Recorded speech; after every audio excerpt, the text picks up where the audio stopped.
ou bonsoir. Eh bien aujourd'hui, j'avais envie de partager avec vous un texte. Au lieu de vous exprimer mes propres opinions, mes réflexions personnelles, eh bien j'ai choisi de vous lire un texte d'un auteur que je ne connais pas. Et je vous dirai son nom à la fin, vous verrez, ça va vous surprendre. Et donc ce texte me semble bienvenu en cette période de fin de confinement ou de déconfinement, en espérant que ce soit vraiment définitif. Et il a comme titre « Et tout s'est arrêté ». Alors je vais vous le lire. Ce monde lancé comme un bolide dans sa course folle, ce monde dont nous savions tous qu'il courait trop vite, mais dont personne ne trouvait le bouton d'arrêt d'urgence. Cette gigantesque machine a soudain été stoppée net, à cause d'une toute petite bête, un tout petit parasite invisible à l'œil nu. Un petit virus de rien du tout. Quelle ironie! Et nous voilà contraints à ne plus bouger et à ne plus rien faire. Mais que va-t-il se passer après? Lorsque le monde va reprendre sa marche? Après, lorsque la vilaine bête aura été vaincue? À quoi ressemblera notre vie après? Après? Nous souvenant de ce que nous aurons vécu durant ce long confinement, nous déciderons d'un jour dans la semaine où nous cesserons de travailler, car nous aurons redécouvert comme il est bon de s'arrêter. Un long jour pour goûter le temps qui passe et les autres qui nous entourent. Et nous appellerons cela le dimanche. Après, ceux qui habiteront sous le même toit passeront au moins 3 soirées par semaine ensemble, à jouer, à parler, à prendre soin les uns des autres, et aussi à téléphoner à papy qui habite de l'autre côté de la ville, tout seul, pour savoir comment ça va. Et puis aussi pour téléphoner aux cousins qui sont loin. Et nous appellerons cela la famille. Après, nous écrirons dans la Constitution qu'on ne peut pas tout acheter et qu'il faut faire la différence entre besoin et caprice, entre désir et convoitise. Qu'un arbre a besoin de temps pour pousser et que le temps qui prend son temps est une bonne chose. Que l'homme n'a jamais été et ne sera jamais tout-puissant, et que cette limite, cette fragilité inscrite au fond de son être est une bénédiction, puisqu'elle est la condition de possibilité de tout amour. Et nous appellerons cela la sagesse. Après, nous applaudirons chaque jour, mais pas seulement le personnel médical à 20 h, mais aussi les éboueurs à 6 h, les postiers à 7 h, les boulangers à 8 h, les chauffeurs de bus à 9 h, les élus à 10 h, et ainsi de suite. Oui, j'ai bien écrit les élus, car dans cette longue traversée du désert, nous aurons redécouvert le sens du service de l'État, du dévouement et du bien commun. Nous applaudirons toutes celles et ceux qui, d'une manière ou d'une autre, sont au service de leur prochain. Et nous appellerons cela de la gratitude. Après, nous déciderons de ne plus nous énerver dans la file d'attente devant les magasins et de profiter de ce temps pour parler aux personnes qui, comme nous, attendent leur tour. Parce que nous aurons redécouvert que le temps ne nous appartient pas, que celui qui nous l'a donné ne nous a rien fait payer, et que décidément, non, le temps, ce n'est pas de l'argent.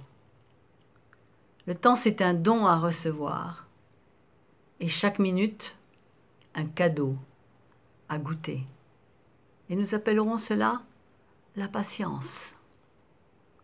Après, nous pourrons décider de transformer tous les groupes WhatsApp créés entre voisins pendant cette longue épreuve en groupes réels, de dîners partagés, de nouvelles échangées, d'entraide pour aller faire les courses ou pour accompagner les enfants à l'école. Et nous appellerons cela la fraternité. Après, nous rirons en pensant à l'avant, lorsque nous étions tombés dans l'esclavage d'une machine financière que nous avions nous-mêmes créée. Cette poigne despotique broyant les vies humaines et saccageant la planète. Après, nous remettrons l'homme au centre de tout, parce qu'aucune vie ne mérite d'être sacrifiée au nom d'un système quel qu'il soit. Et nous appellerons cela justice. Après, nous nous souviendrons que ce virus s'est transmis entre nous sans faire de distinction de couleur de peau, de culture, de niveau de revenu ou de religion. Simplement parce que nous appartenons tous à l'espèce humaine. Simplement parce que nous sommes humains. Et de cela, nous aurons appris que si nous pouvons nous transmettre le pire, nous pouvons aussi nous transmettre le meilleur. Simplement parce que nous sommes humains, et nous appellerons cela humanité. Et après, dans nos maisons, dans nos familles, il y aura de nombreuses chaises vides. Et nous pleurerons celles et ceux qui ne verront jamais cet après. Mais ce que nous aurons vécu aura été si douloureux et si intense à la fois, que nous aurons découvert ce lien entre nous, cette communion plus forte que la distance géographique. Et nous saurons que ce lien qui se joue de l'espace et qui se joue du temps, que ce lien passe par la mort. Et ce lien entre nous qui unit ce côté-ci et l'autre côté de la rue, ce côté-ci et l'autre côté de la mort, ce côté-ci et l'autre de la vie, nous l'appellerons Dieu. Et après, ce sera différent d'avant. Mais pour vivre cet après, il nous faut traverser le présent. Il nous faut consentir à cette autre mort qui se joue en nous, cette mort bien plus éprouvante que la mort physique. Car il n'y a pas de résurrection sans passion, pas de vie sans passer par la mort, pas de vraie paix sans avoir vaincu sa propre haine, ni de joie sans avoir traversé la tristesse. Et pour dire cela, pour dire cette lente transformation de nous qui s'accomplit au cœur de l'épreuve, cette longue gestation de nous-mêmes, pour dire cela, il n'existe pas de mots. Voilà, chers amis, ce texte magnifique que je voulais partager avec vous. Il est écrit par un homme qui s'appelle Pierre-Alain Lejeune. Il habite à Bordeaux et il est prêtre. Je ne le connais pas, je l'ai trouvé tout à fait par hasard sur Internet. Mais je me suis promis que si je vais à Bordeaux, quand j'irai à Bordeaux, eh bien je vais chercher ce monsieur, Pierre-Alain Lejeune, parce que je veux le remercier personnellement pour cette magnifique réflexion qui est importante, qui nous fait prendre la mesure de ce que peut être cet après, que cela dépend de nous, ce que sera cet après.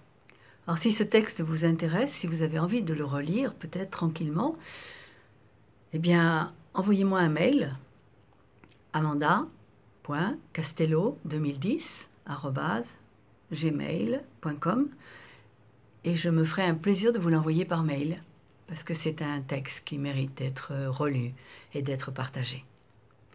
Voilà, je vous souhaite un bon après, et je vous dis à très bientôt. Faites attention à vous. Au revoir.